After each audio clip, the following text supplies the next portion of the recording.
Major Somnath Sharma, Paramvir चक्र, मरणोपरांत।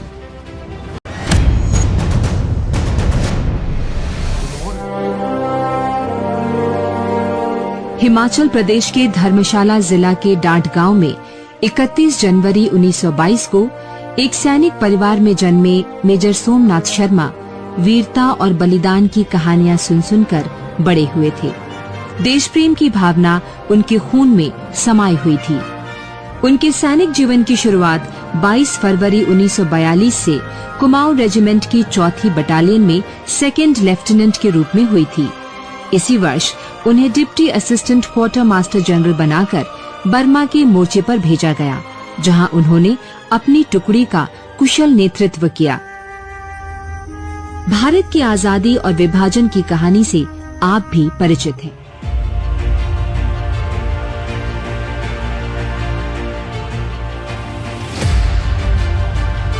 जम्मू कश्मीर रियासत के राजा हरि सिंह का इरादा अपने राज्य को स्वतंत्र रखने का था, पर उधर सीमा पार कश्मीर को हड़पने की साजिश रची जा रही थी। उन्होंने बड़ा ही जबरदस्त हमला किया था। मेरे भी 2 पठान जवान वहां पहुंच गए और मेरे साथ रावलपिंडी में चाय पी। फिर कहने लगे हम कश्मीर जा रहे हैं। मैंने कहा तू क्या करेगा उधर? कहता है लूटने जा रहे हैं और क्या करने जा रहे हैं वहाँ। उन्होंने एक हजार कबीलाइयों की लश्कर बनाई और हर लश्कर में 100 जवानों को रखा। उनके साथ कुछ पाकिस्तानी फौजी भी थे और पाकिस्तानी सेना का एक मेजर उस लश्कर का कमांडिंग ऑफिसर था। और इस तरह से पाकिस्तानियों ने ये टीम्स बनाई।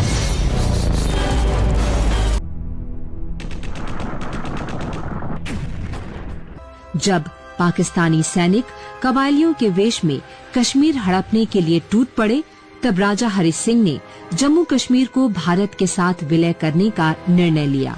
अब जम्मू कश्मीर की रक्षा का दायित्व भारत सरकार का था। सरकार की तरफ से भारतीय सेना की 2 इन्फेंट्री बटालियन 4 कुमाऊं और 1 सिख की टुकड़ी को कश्मीर भेजने का फैसला हुआ। मेजर सोमनाथ शर्मा 4 कुमाऊं की डेल्टा कंपनी के कंपनी कमांडर थे और दिल्ली में थे। दिल्ली के दंगों के बंदोबस्त के दौरान उनका बायां हाथ टूट गया था और वो अस्पताल में भर्ती थे। देश की आन बान शान की रक्षा की बात हो तो एक सैनिक कैसे पीछे रह सकता है। जैसे ही मेजर सोमनाथ शर्मा को खबर मिली कि 4 कुमाऊं की जांबाज डेल्टा कंपनी युद्ध के लिए कश्मीर जा रही है, वो प्लास्टर लगे हाथों के साथ ही अस्पताल से भागकर एयरपोर्ट पहुंचे और अपनी डेल्टा कंपनी के साथ जाने की जिद पर अड़ गए। उनके जज्बे और जिद की जीत हुई और वो कश्मीर पहुंचे।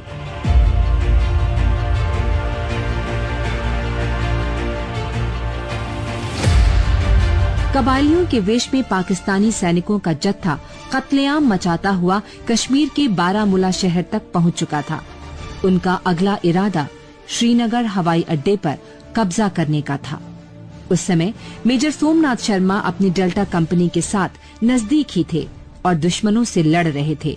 उन्हें हुक्म मिला श्रीनगर हवाई अड्डे की रखवाली का। मेजर सोमनाथ शर्मा की कमांड में 4 कुमाऊं की एक कंपनी को पाकिस्तानी सेनाओं द्वारा श्रीनगर में हमला करने के पश्चात बडगाम में एक लड़ाकू गश्त पर जाने का आदेश मिला। लगभग 500 की संख्या में शत्रु सैनिकों ने श्रीनगर हवाई पट्टी पर कब्जा करने के मकसद से उनकी कंपनी पर 3 ओर से आक्रमण कर दिया। मेजर सोमनाथ शर्मा ने अटल निश्चय के साथ शत्रु से लड़ाई में अपनी कंपनी का नेतृत्व किया। दुश्मनों की तादाद 700 से भी अधिक थी। उनके पास असला बारूद भी अधिक था, लेकिन हौसले के सामने तो पहाड़ भी सिर झुकाते हैं। अपने ब्रिगेड हेडक्वार्टर पर मेजर सोमनाथ शर्मा का रेडियो संदेश पहुंचा। दुश्मन हमारे सामने है, सिर्फ 50 गज की दूरी पर। मैं 1 इंच भी पीछे नहीं हटूंगा और तब तक लड़ता रहूंगा जब तक कि मेरे पास आखिरी जवान और आखिरी गोली है। घमासान लड़ाई हुई, हर तरफ गोलियों की बौछार, लेकिन इतिहास साक्षी बना। शौर्य, पराक्रम और कुर्बानी की एक अभूतपूर्व गाथा लिखी गई। कम सैनिकों और गोला बारूद के बाद भी मेजर सोमनाथ शर्मा की टुकड़ी हमलावरों पर भारी पड़ी। वो 3 नवंबर 1947 का दिन था। मेजर सोमनाथ शर्मा दुश्मन के एक हथगोले की जद में आ गए। उनका पूरा शरीर छलनी हो गया, खून के फव्वारे छूटने लगे। लेकिन भारतीय सैनिक परंपरा में हार ना स्वीकार नहीं। वो लड़ते रहे, दुश्मनों के हर बढ़ते कदम को रोकते रहे। मेजर सोमनाथ शर्मा ने अपने 55 जाबाज सैनिकों के साथ 700 से अधिक दुश्मनों को 6 घंटे तक रोके रखा, तब तक जब तक भारतीय सेना की अगली टुकड़ी मदद के लिए पहुंच नहीं गई। वो बुरी तरह घायल हो चुके थे। तब भी उन्होंने अपने साथी सैनिकों को आदेश दिया, इस समय मेरी चिंता मत करो, हवाई अड्डे की रक्षा करो, दुश्मनों के कदम आगे नहीं बढ़ने चाहिए। मेजर सोमनाथ शर्मा के इस प्रेरणादायी नेतृत्व ने उनके सैनिकों को उनकी मृत्यु के कई घंटों बाद भी लड़ते रहने के लिए प्रेरित किया और शत्रु के आक्रमण को रोके रखा। देश के लिए प्राण न्यौछावर कर दिया मेजर सोमनाथ शर्मा ने। उनके बलिदान से सैनिकों का खून खौल गया। उन्होंने तेजी से हमला बोलकर दुश्मनों को मार भगाया।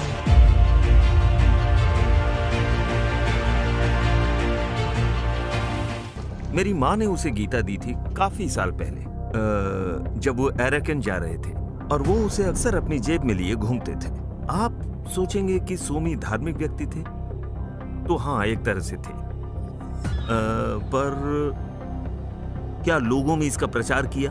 नहीं, हम में से किसी ने नहीं किया। और जब उनकी बॉडी हमें मिली, तब हमने देखा कि गीता को फाड़ दिया गया था, सारे पन्ने निकाल लिए गए थे और उन पन्नों को उनकी बॉडी पर बिखेर दिया था। पन्नों को अच्छे से उनकी बॉडी पर रखा गया था। उनकी बॉडी वहीं थी, गीता के पन्नों से ढकी हुई।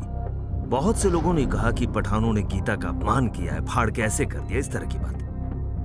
पर उस वक्त भी कई ऐसे जवानों ने उसे देखा और कहा, अगर गीता को फाड़ना था तो जब वो जेबें लूट रहे थे, पठान हमेशा डेड बॉडीज लूटते हैं, ये रूटीन है, दोस्तों की भी दुश्मनों की भी, तो उसे वो फाड़ कर फेंक देते। समझ रहे हैं ना? इस तरह बॉडी पर क्यों रखते?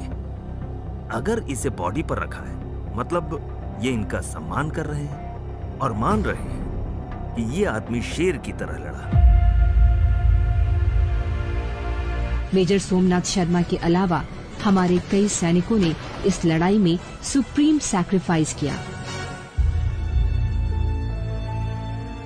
3 नवंबर 1947 को मेजर सोमनाथ शर्मा अगर अपनी डेल्टा कंपनी के जवानों के साथ श्रीनगर एयरपोर्ट की रक्षा नहीं करते तो शायद कश्मीर हमारे हाथों से निकल जाता। अदम्य साहस के प्रदर्शन तथा सर्वोच्च बलिदान के लिए मेजर सोमनाथ शर्मा को मरणोपरांत परम वीर चक्र से सम्मानित किया गया। जब भी मेजर सोमनाथ शर्मा की शहादत याद आती है, सिर फख्र से ऊंचा हो जाता है।